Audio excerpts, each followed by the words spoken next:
दोस्तों, एलियन और दुनिया हमेशा से न सिर्फ आम लोगों के लिए बल्कि साइंटिस्ट के लिए भी एक रोचक मुद्दा रहा है, जिनके बारे में जानने और उनका पता लगाने के लिए लगातार कई तरह के प्रयास किए जा रहे हैं। ये एक बड़ी चुनौती भी है।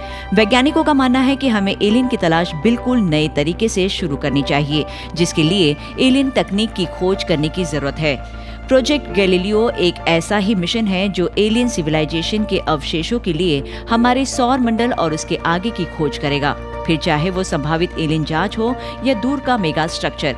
अलौकिक जीवन के ये संकेत ब्रह्मांड में हमारे स्थान को पूरी तरह से बदल देंगे। सबसे पहले बात करते हैं मेगा स्ट्रक्चर की। दोस्तों, जिस तरह हमारी ग्लोबल एनर्जी की जरूरतें हमेशा बढ़ रही है, उसी तरह एक एडवांस एलियन सिविलाइजेशन के लिए भी एनर्जी की जरूरत बढ़ेगी। 1960 में Anglo American physicist Freeman Dyson ने सुझाव दिया था कि अंततः एलियन अपनी एनर्जी की जरूरत को पूरा करने के लिए अपने पेरेंट स्टार में मौजूद सभी एनर्जी का इस्तेमाल करने की कोशिश करना चाहेंगे। उन्होंने तर्क दिया कि वे ऐसा अपने एस्टेरॉयड बेल्ट को तोड़कर इसे गोलाकार शेल के रूप में रिकंस्ट्रक्ट करेंगे, जो पूरी तरह से उनके सूर्य को घेर सकता है। ये न केवल जबरदस्त मात्रा में एनर्जी देगा, बल्कि ये रहने के लिए एक विशाल सरफेस एरिया प्रदान करेगा। ऐसे स्ट्रक्चर का पता लगाया जा सकता है क्योंकि थर्मोडायनामिक्स के नियम के अनुसार इंटरसेप्टेड स्टारलाइट हीट रेडिएशन या दूर इंफ्रारेड के रूप में उत्सर्जित होती है।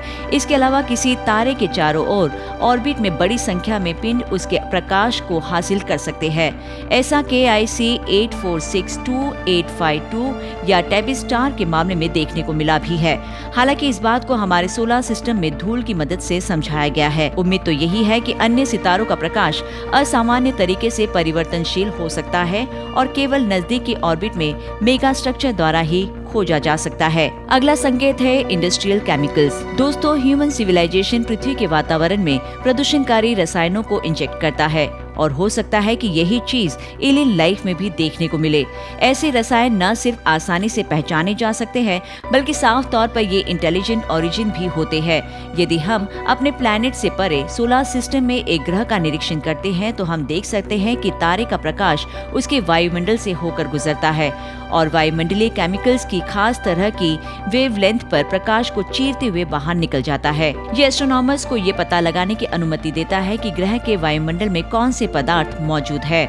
एस्ट्रोफिजिसिस्ट प्रोफेसर एवी लोब के अनुसार एलियन एटमॉस्फेयर में देखने के लिए टेट्राफ्लोरोमीथेन और ट्राइक्लोरोफ्लोरोमीथेन जैसे कुछ आशाजनक इंडस्ट्रियल केमिकल्स है। ये दोनों रसायन रेफ्रिजरेंट है और दो सबसे आसान क्लोरोफ्लोरोकार्बन है जिनका पता लगाया जा सकता है। लोएब का मानना है कि यदि CCl3F और CF4 वर्तमान टेरिटोरियल लेवल्स के 10 गुना पर मौजूद है, तो इसका पता जेम्स वेब स्पेस टेलीस्कोप की मदद से लगाया जा सकता है।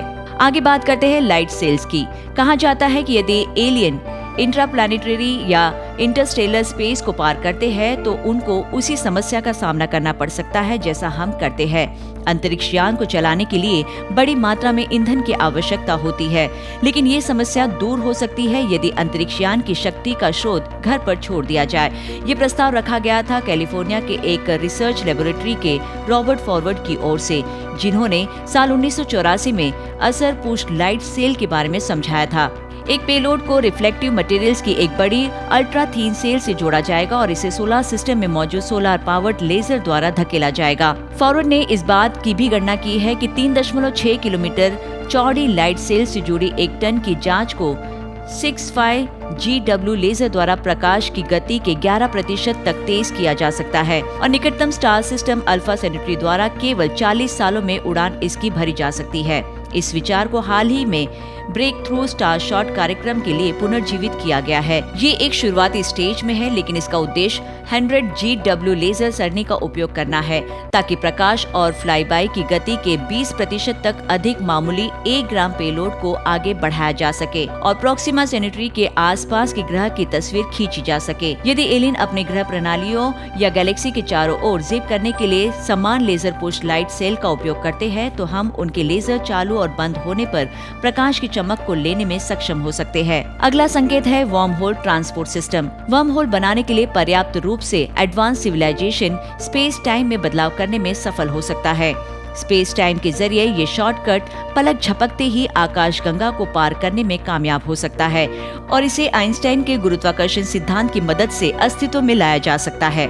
आंतरिक रूप से अस्थिर एक वर्महोल को अपने प्रत्येक मुंह को खोलने के लिए रिपल्सिव ग्रेविटी वाली चीजों की आवश्यकता होगी।